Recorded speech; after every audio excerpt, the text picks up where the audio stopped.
The write-up was using history and myth to frame a world for your storytelling and RPG gaming. And the extended write-up using actual events and mythology to inspire and inform your stories, be they novels, shorts, or RPGs. And so I've done this with the Fate of the Norns Ragnarok role-playing system, and written a couple of novels, although the second one isn't out yet. The Mistletoe Spear, it was supposed to be, but there were issues. So I've got a bit of a background in this. How about you, Dale? Where are you coming from? Well, I do a lot of reading in history. Particularly, I like reading the history of cultures and people that aren't touched on much, which means, someone other besides Romans, medieval Europe, and things of that nature. I find them interesting, and they have, to me, interesting cultural differences, if you want to put it that way, about them. That could make very interesting stories. Like, for example, the Persians, they paid taxes in gold, and then the king just kept it because for some reason, he wasn't supposed to spend it on anything. I don't know. And it created a real economic crisis in the kingdom, which I find a very interesting kind of aspect of the whole thing. But there is a ton of different locations, past, or far past, that have places that have come and gone, like Southwest United States, or over India, or other places that had particular cultures that have gone through their own development and glory, and then crisis, and then some totally disappeared, and which I find fascinating, but also can give a great backdrop for example, a gaming system or a book, or just taking bits of it out and putting in whatever society you're creating to give it a little bit of distinction. Moira? Sorry, I'm looking at it. Well, my background is history, and when I'm looking at games and game design and stories, I go back to Tolkien and his participation, well, for lack of a better term, his work in World War I. And he mythologized, in my view, World War I, and was able to take a look at the mechanization of battle. And when he wrote those scenes, you could really, really see that there was a parallel. C.S. Lewis did the same thing. He was in World War I and World War II. So when you look at his creation of Narnia, it was like England during the war. So the children go from what we call reality into something that's not reality, but it's under siege. So it forms a really nice analogy for what was going on in England in the 30s and 40s. So the children themselves were sheltered from the real world, and when they went to Narnia, they became the heroes and also the traitor in the form of Edmund. So I look to those stories. I look to the lives of those authors, and I was going to include Robert Graves as well, who was World War I soldier as well. So I feel that their descriptions, I'm just looking at my notes here, all set the foundations for gaming and films and pop culture literature. And I think we can all trace our or their stories back to what they set down literature, and then we all kind of like jumped hyperspace from there. Yeah. So basically, you're more how the history the author was actually living affected them. Yes, yeah. I think the history of what we're living was well translated into their stories. And then we kind of picked up on that because a lot of us grew up with those stories, with Lord of the Rings and The Lion, the Witch, and the Wardrobe, Narnia series, and that sort of thing. We grew up with that, so we have that in our imagination. So when people start to make films and games and those sorts of things from that idea, we can all relate to it. It speaks to us because it reminds us what we read when we were children. You see, my work is a bit more on the nose in so much as it is based in a historical setting. Well, quasi-historical, because Ragnarok obviously did not happen yet. Oh, good, I didn't miss it. Yes, yes, lots of good stuff. I think history is a great, rich source of inspiration for novels and gaming. The whole setup for the Fate of the Norns Ragnarok, where Horn of the Kraken is placed, is basically a modern interpretation of Norse culture. And I think it gives a really rich backdrop, but a couple of cautions I came across was be true to the principle, but adapt. You want to be, you don't have to be so bound by it that you're dead on all the time. And real historians may roll their eyes at you, but if you're true to the spirit of it, and I think that's the thing with if you're writing historical fiction or fantasy in a historical setting, you've got to be true to that spirit. Know what is fact, what is suspected, what is fiction. Exactly. Yeah, and well, you guys probably have more of a actual background in history than I do. So any examples of that sort of dichotomy, what is fact, what is suspected, what is fiction, that you can think of?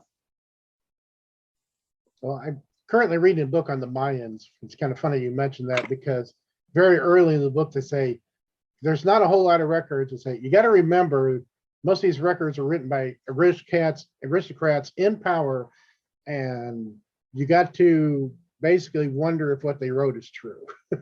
Mm-hmm. And that's probably true for most all the history. I mean, history, the old adage, the victors write the history. Yep. And so that can make really knowing the facts hard, especially if there's only one source. But if you're writing a fictional book, that might not be, unless you're trying to really stick to history, that might not be quite as important. And, alternate history is a thing. So maybe that's usable. Well, an interesting thing that came up in Horn of the Kraken in my studies, and I come from Horn of the Kraken from an interesting perspective because my people were not the victors. I happen to be pagan by faith, so I have a sympathy for the pagans of that time period. And the thing that came up in Horn of the Kraken was the great myth of the Viking raiders who came in and pillaged and raped for no reason. Well, there was a little of that. But most of the time, the Vikings, the Norse, because to go a Viking is a verb, it is to go a raiding, would come the first year and they'd have a white shield on the mast, which meant a peace bond, and they were coming to trade. If they were cheated, they would come back the next year and they would raid. Now, the Christians had a policy of giving a discount to other Christians. And when trading with pagans, of course, this was viewed as price gouging, as cheating. So the thing of the Vikings coming to raid the monasteries that had cheated them the year before was very noble, acceptable. Your honor had been slighted in their culture. Whereas to the Christians, they were just coming to steal from them because they didn't do anything wrong. And it was an interesting thing that I was able to bring out in the book, how the two societies were clashing and not getting each other.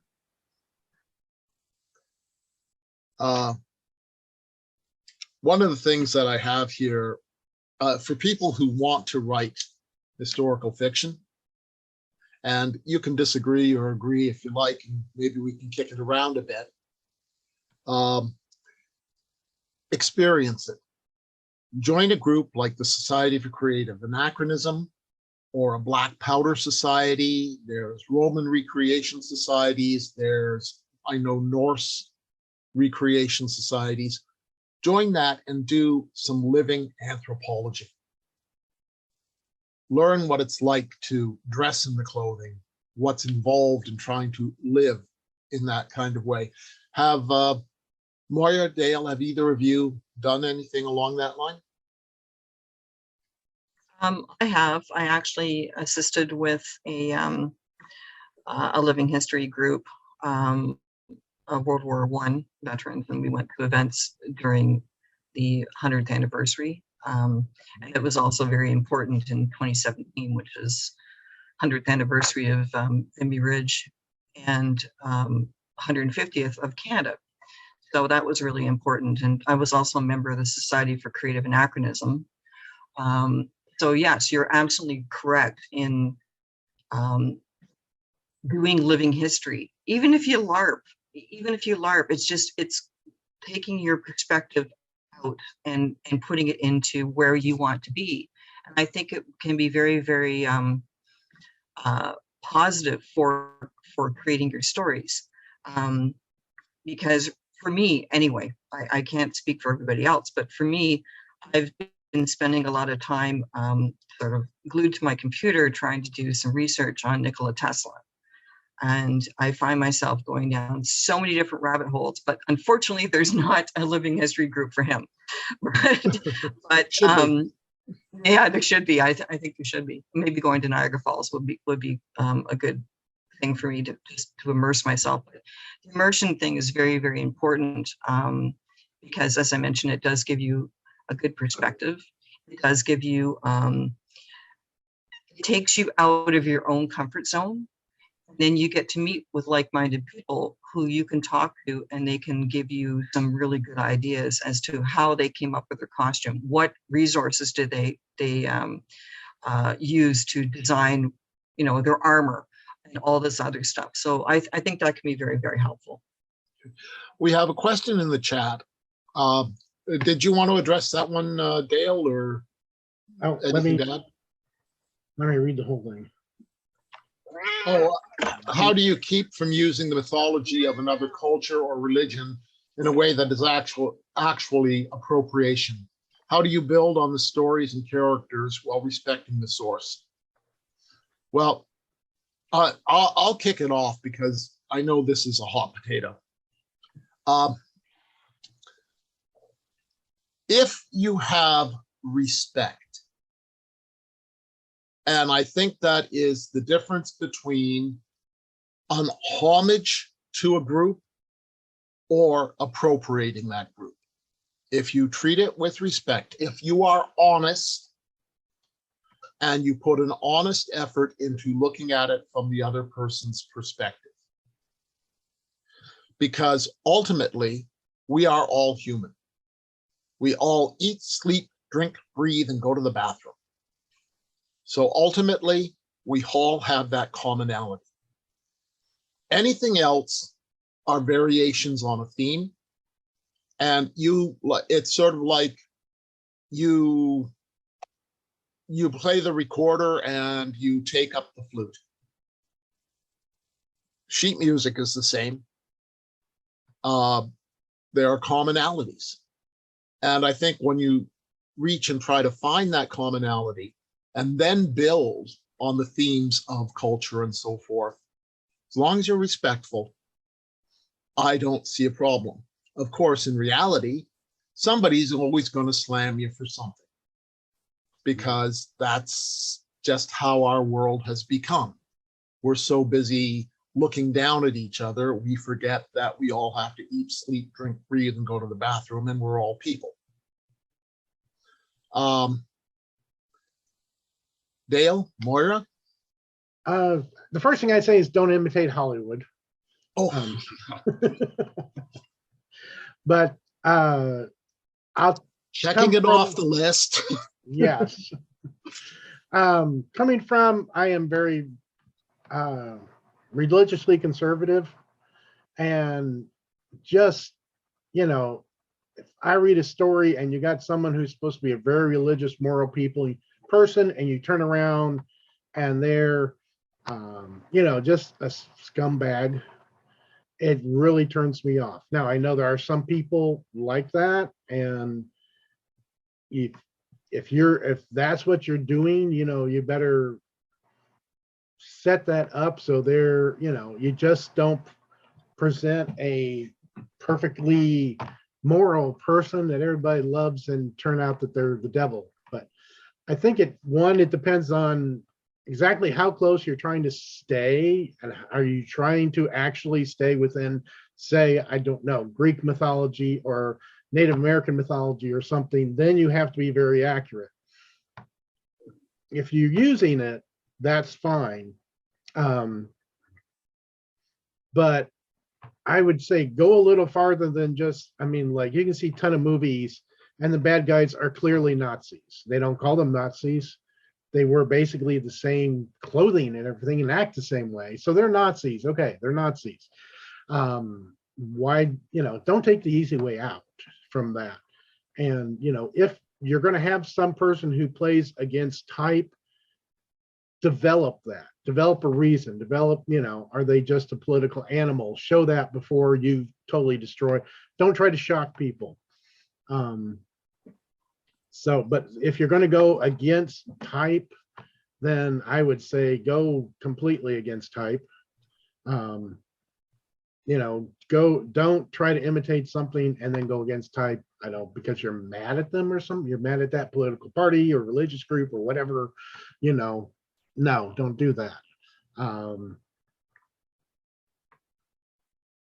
know what to what else to say about that, but just keep jabbering on. Okay. Moira? I agree. It is a bit of a hot potato.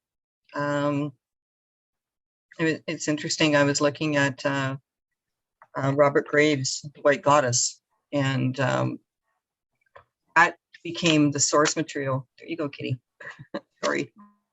That became a source material for a lot of modern pagans, because he talked about the Irish gods, he talked about the Greek gods, and he seemed to have a lot of very good source material.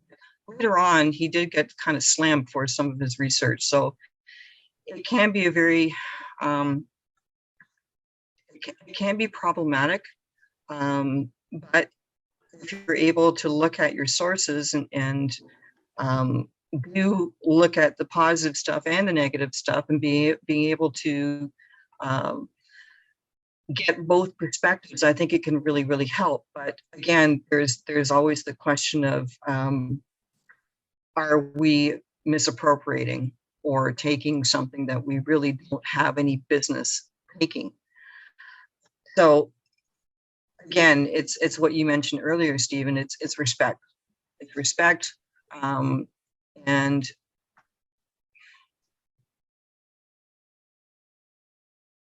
know the background, know the history, know the positives, know the negatives, and try to work from there. But showing respect, it can be difficult when you've got a bunch of sources that are kind of questionable.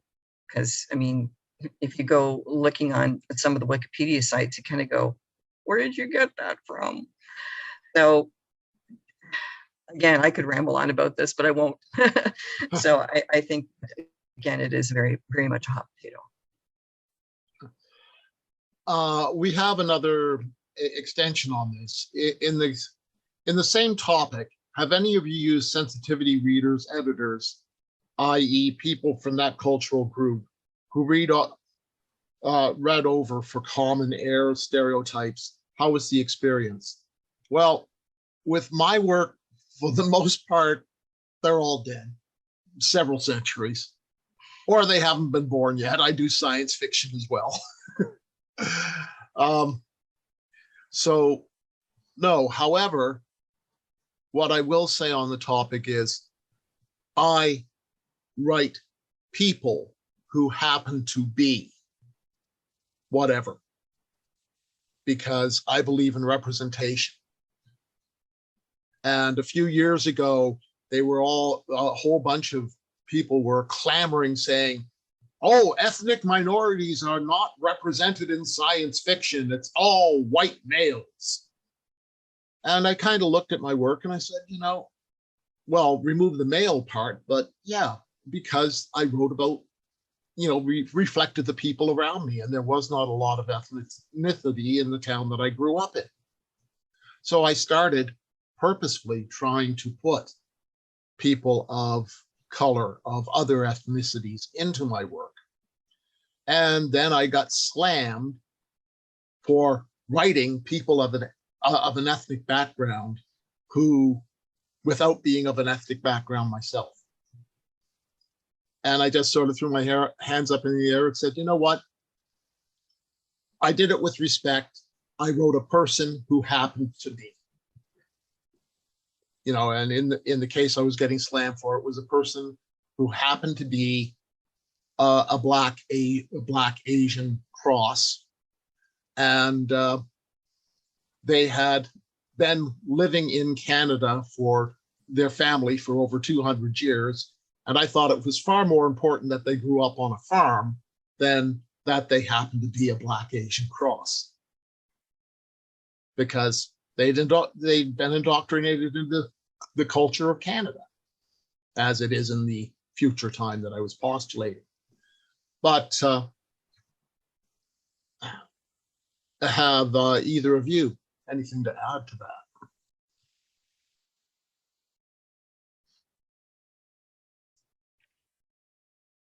that? Like you, Stephen, those individuals would be dead. So I have to go back to primary sources.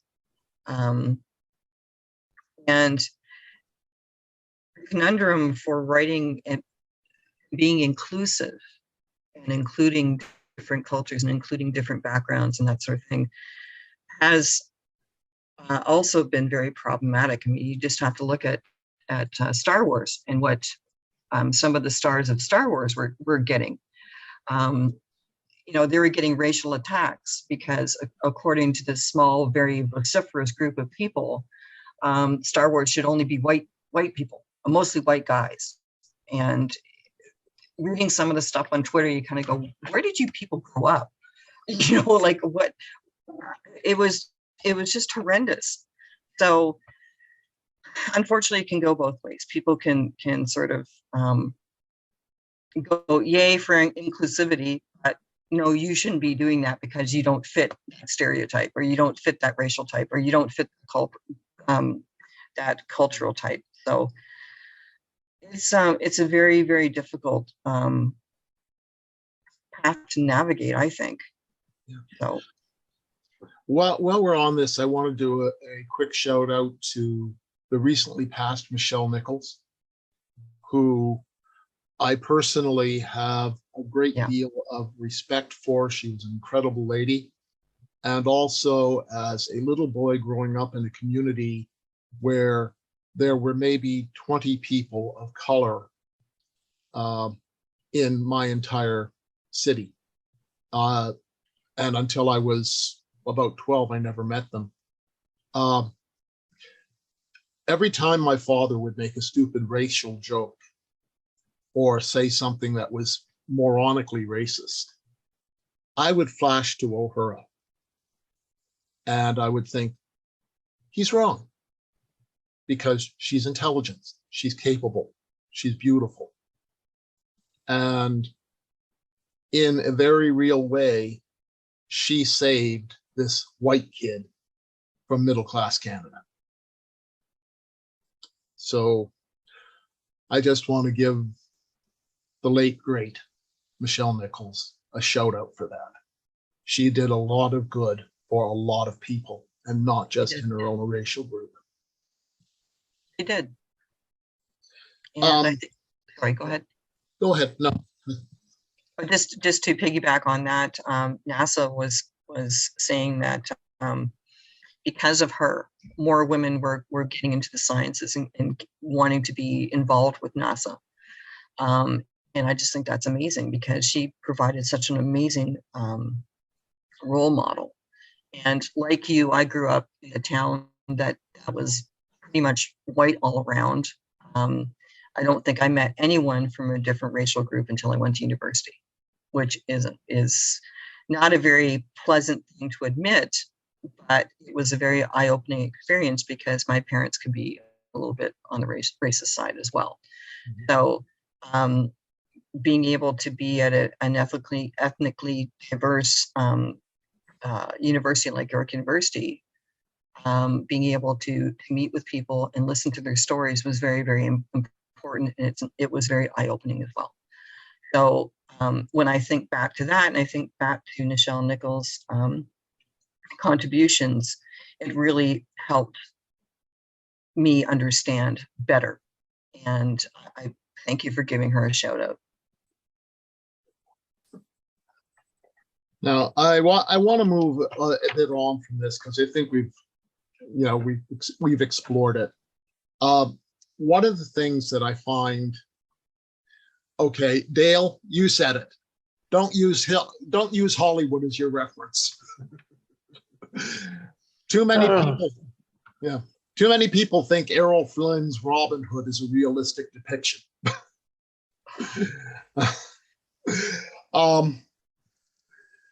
I have in my notes, literally speaking, the past stinks. Take a quick look at toilets and hygiene throughout the ages, particularly toilets. I have a bizarre fascination with ancient systems of plumbing and waste removal.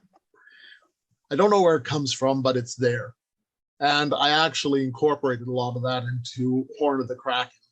And they have an old Roman sewer system which allows access into one of the towns. But a quick review of what that less savory side of whatever community that you're writing about, if it's historical, is a very good thing. Also, some other things is, look at the range of colors that they had for their clothing. You're going to find a lot of the things that we have today, they just didn't. Good red for clothing was enormously expensive until after contact was made with North America, because it was the source of the effective red dyes that could be used. And after that, it became the great fad. But up until then, it says that's not entirely true. Ask me about Japanese red dyes in 1100. Okay, my information is mostly European. I will admit that. So I do know that in Europe, red was a very difficult color.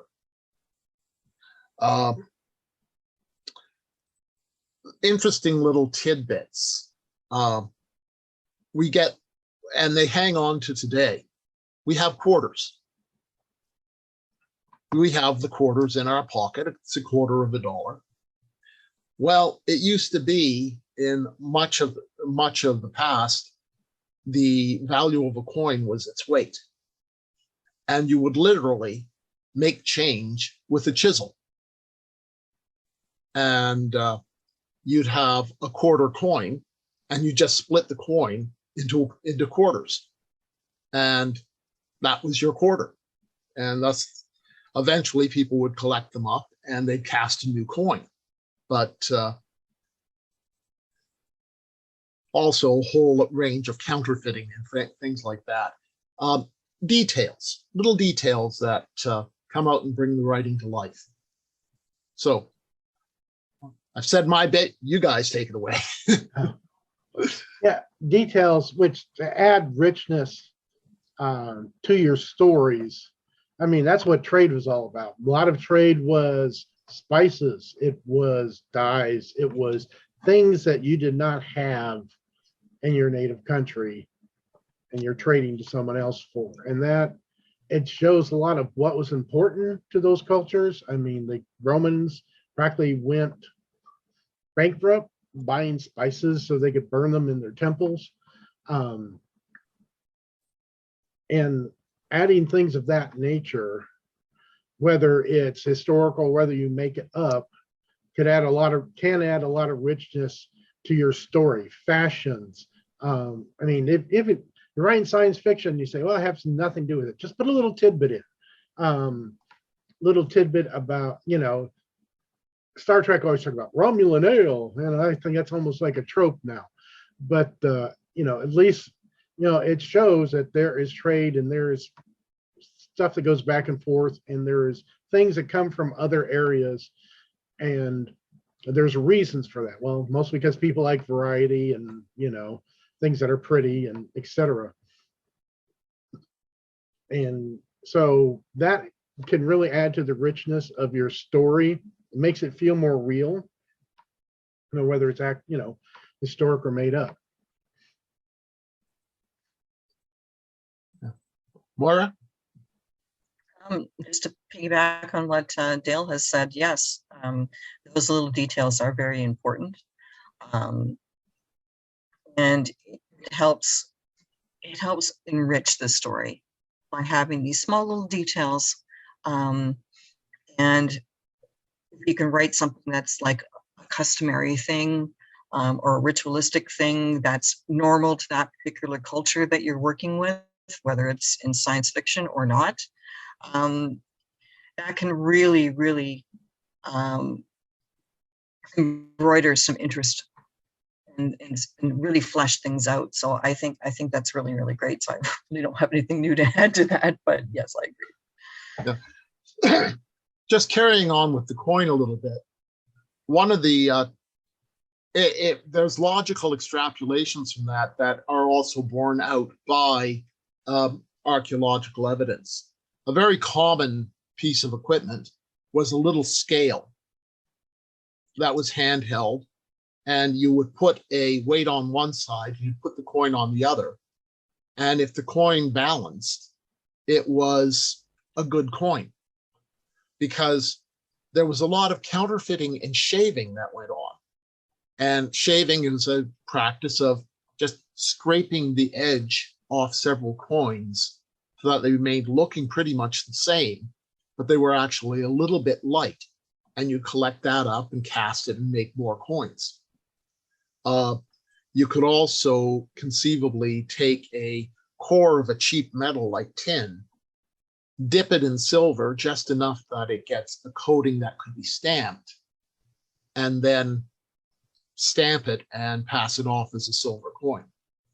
So these little scales are a ubiquitous part of much of medieval life. And there are some fine museum examples. Very nice precision instruments, actually. Our ancestors weren't dumb. That's one thing that came up, understanding tech, and it's a crossover to fantasy. Technology levels are more or less consistent within a few decades of each other. You very rarely get something that is 200 years in advance of the background tech. Look at this and understand its value. I have Tinkerbuilt for ships. Tinkerbuilt is the best way to build a wooden ship. And it's why the Norse vessels were so incredibly useful. The dragon ship became legendary because they came up with Kinkerbuilt. They also came up with the thing of not sawing the wood, but splitting it. And that keeps more tensile strength in the wood and allows more flexibility as well.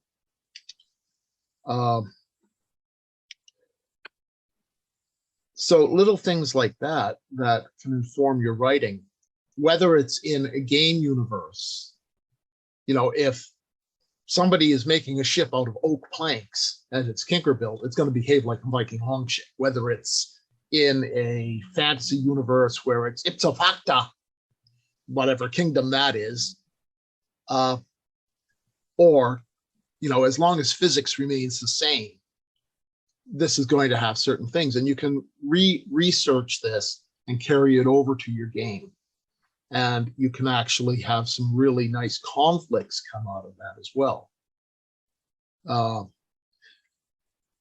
you think of some other examples of just technology that can make that bridge between fiction and, well, between total fiction and historical fiction?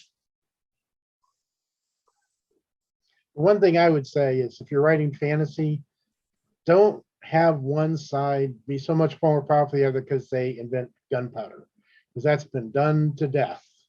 Mm-hmm. And whether it's gunpowder or red powder, that's supposedly different from ground down crystals, which is a whole nother series. I mean, please do something different. Oh, we have a person in the chat for mythology research. I recommend pantheon.org, aka the Encyclopedia Mythica. They make sure to cite their sources, and often the articles are written by professors and students. I'd also say there's a book, oh, the name's escaping me, I think it's the Prose Edda by Fate of the Norns Ragnarok. It's written by the fellow who generated the game system, but he's attempted to take Northern European mythology and put it in a readable format. And it's not necessarily a scholarly work, although some university professors have taken it on, but it is an excellent overview and it's readable. Andrew Vasquez, and also Fate of the Norns, right? Fate of the Norns Ragnarok has a booth at Gen Con this year, so it's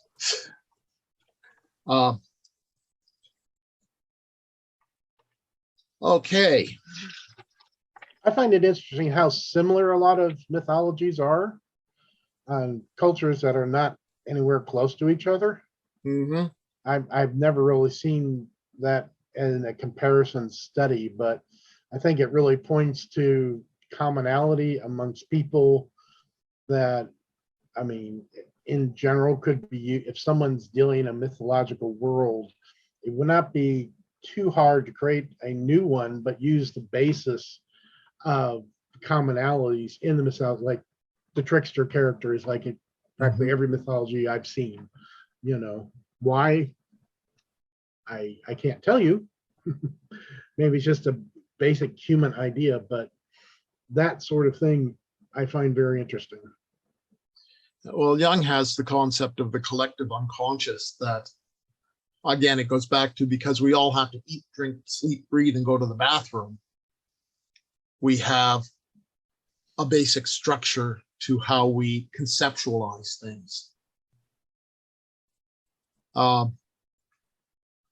But I agree with you, Dale, because a few years ago, I went to a thing on the Mayans at the Royal Ontario Museum.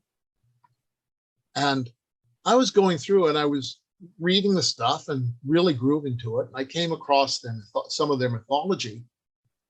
And I just sort of shook my head and said, that's the Battle of Ra and Apopus. And, you know, I never put much stock in the Kontiki crossing, but it was so close.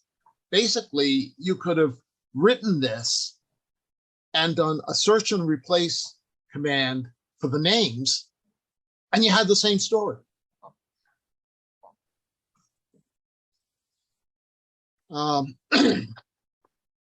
Yeah, one of the things that I really recommend, if you're going to do historical fiction, or if you're going to do fantasy set in a historical tech level, look at the houses in the Middle Ages.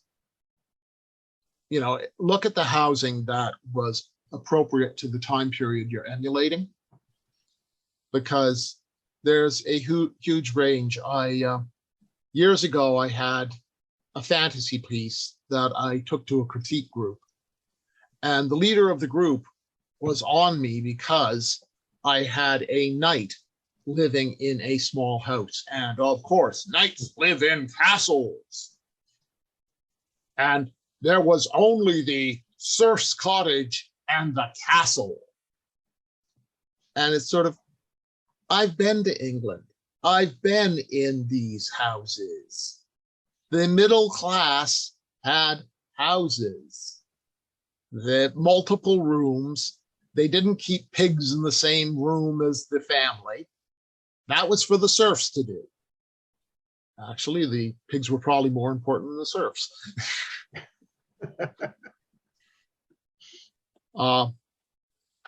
Copper, bronze, iron, steel. Know the materials tech of the time period and how it shapes society. One thing that always gets to me is how much fantasy does hang gliders. And okay, this is a good one. Pet peeves. Well, let's go with Moira. Oh, What? on pet peeves? Yeah, pet peeves about historical inaccuracies. Oh boy. That's a very large kettle of fish, Stephen. Because there's a not so new movement now among historians who are saying, okay, we have to turn the whole idea of those who won the wars right to histories. Now they're turning that on the ear, and they're looking to individuals who were silenced, whose stories weren't being told, and it really enriches the stories. And I think a lot of people are using this new, what shouldn't be new, but it is new source material to be able to give an interesting turn of, like, sorry, my words are failing me right here. Give a really interesting flip side to what people normally accept as being, this is what happened during World War II, or this is what happened, with the Mayans and the Incas and that sort of stuff, because a lot of those stories were made to be sanitized for the ruling classes. So when you've got the explorers going back to their countries of origin, you got, hey, look what we found, and then it's all cleaned up. But then when you go to places like Ireland, where everything was all oral history, it wasn't written down until the Catholic priests came to write down everything and send it back to the Holy See. So they had to put their spin on things to make it palatable for the Pope. So their stories got kind of turned around, but in some ways they actually preserved those stories. And a lot of our mythology and a lot of our gaming systems do tend to use that kind of stuff, like use the Irish gods and use the Roman gods and that sort of thing as these sort of archetypes for fantasy and film. So I think that's really kind of neat. Okay. Dale? My biggest thing is people they realize that culture and technology and language and other things have developed throughout history, but seem to be people who don't think that, you know, the way people think of others and equality and a more moralistic ideas, you know, really have developed in history in a long ways from what they used to be. And whether you want to talk about European culture or other cultures, they had very strong ideas of things we'd find totally unacceptable right now. But people take a very historic or equivalent historic, if you want to say it that way, world, and they'll be politically, their main character will be politically correct. And I'm like, that didn't exist back then. I'm sorry, but it didn't. You know, everybody had their own biases, and a lot of these you can read about, even down the point where, like, for example, a whole town would worship a certain god, and if you didn't worship that god, you were threatening the livelihood of everybody and the safety of everybody. So yeah, they take you out and stone you because you're endangering them. And today we'd think, no, that's stupid, that's terrible, but that's the way people used to think. So please don't take your character that's historic or from a more primitive culture or something and, you know, make them the most politically correct person of today, unless they happen to be transported through time and space, you know. You have to be true to the culture. I agree with you there. The Norse practiced slavery, and throughout much of human history, slavery was not defined by race or anything like that. It was defined by who won the last war. If you lost the last war, a lot of your people were probably going to be slaves.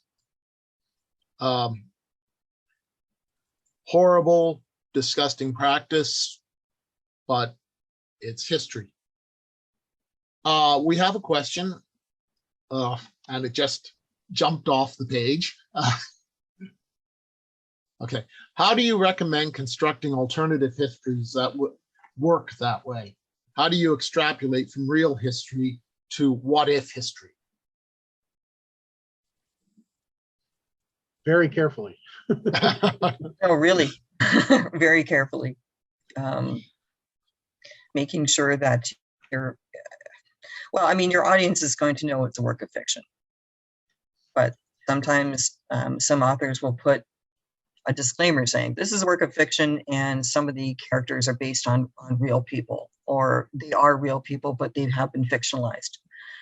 So yeah, you have to be very careful about how you portray those individuals, because if they are actually identifiable, there could be individuals who take umbrage. And I think a lot of it can really be answered. Like, if you want to say, well, what if China had conquered Japan? You know, well, then they probably would develop a lot like China did. If you're talking about actual historical, I mean, someone who goes and conquers another country, at least traditionally, is usually going in and very much force those new people to conform to their norms, their society. They're trying to force them into their way of thinking. There's been a few exceptions, like Ontario, which has caused some problems in the future. But anyway, so I think in a way that's not too hard, but you got to be really careful when you do it, because it's got to be realistic. I personally start with tech level, because the technology and capacities of the people will define a lot of what they do. And I try to find allegories. I use Jarl Eric Bloodaxe as a secondary character in Horn of the Kraken and in the Mistletoe Spear. And Jarl Eric, when you read about him, it sounds very much like he was always trying to live up to his father's legacy, Harold Fairhair, who was possibly the greatest military commander of his age. He was also Kennedy. Something like 40 confirmed bastard children. I have it. What one line I put in after a horn or two, he'd drop trow for a troll. Uh, but Jarl Eric, you take the historical factors, and then what I did for my Jarl Eric was I took a lot of an old friend of mine who had served with the British forces in the African campaign. And he had seen brutality that he told me some of the stories. He had seen brutality that would sicken most of us.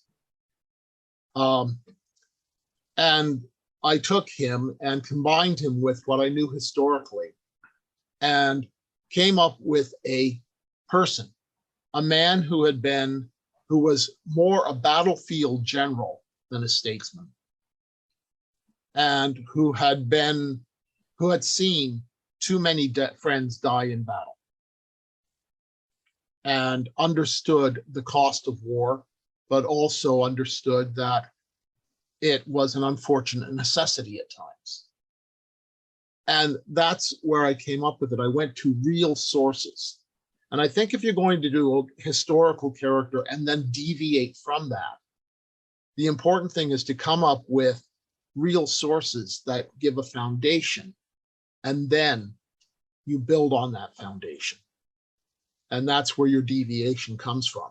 And if your world, okay, one of the things you can have is you have a world that's almost identical to historical fact. Then you add one technological element and you follow the dominoes from what that technological element is going to cause. And there you can do a thoughtful and reasonable depiction of an alternative history. That's just my take on it. I was lucky. I already had it defined that Ragnarok had begun and the world was at war. So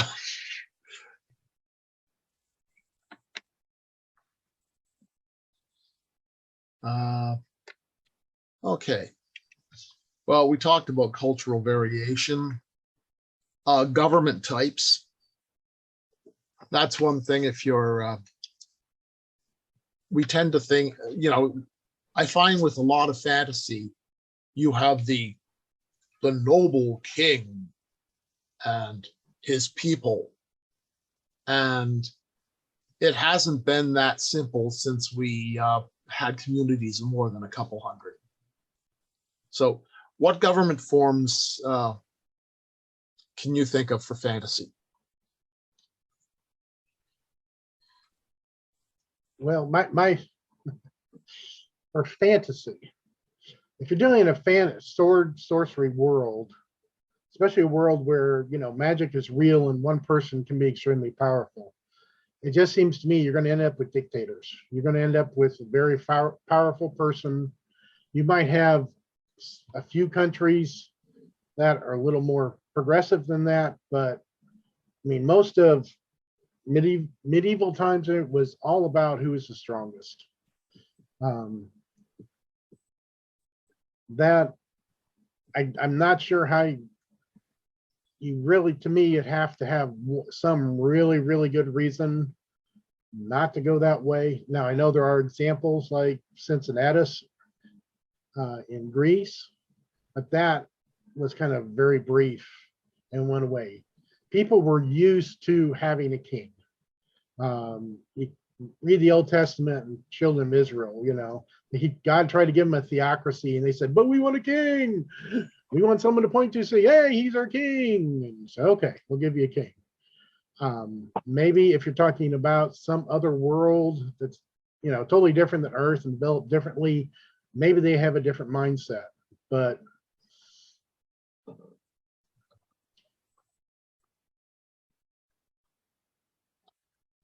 well, I do find it I did find it interesting that after the American Revolution, they wanted to have King George I of America. And that was the popular